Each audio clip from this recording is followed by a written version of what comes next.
Hi, it's me again with CorelDraw tips and tricks. Somebody sent me this file and said that their blend tool was doing this. I don't know what's going wrong, and I couldn't really wait for them to answer my emails because I figured out this might be the problem. So if you wanted to blend these two parts on this arch, and this arch is kind of like their arch, I'm going to angle it a little bit like theirs is. But if you will take those two and go to Effects and blend these two and hit apply, and we're going to blend them 20 times, and then go to new path, click on there, and then blend along full path and rotate. You get this.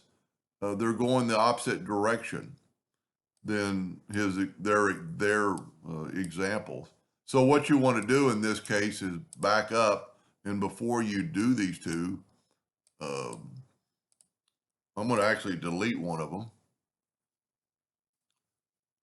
Well, my my calculator key is right by mine.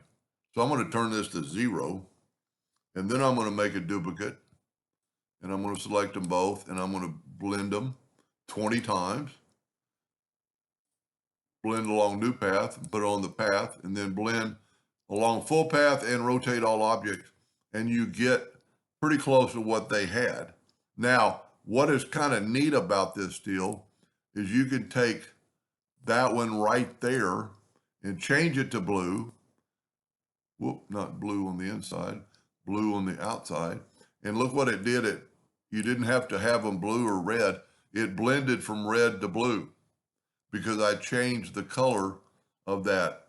We could make it black.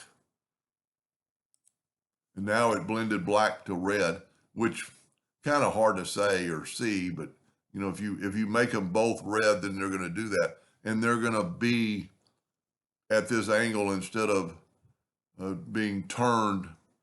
Well, that's the correct one, but the one being turned.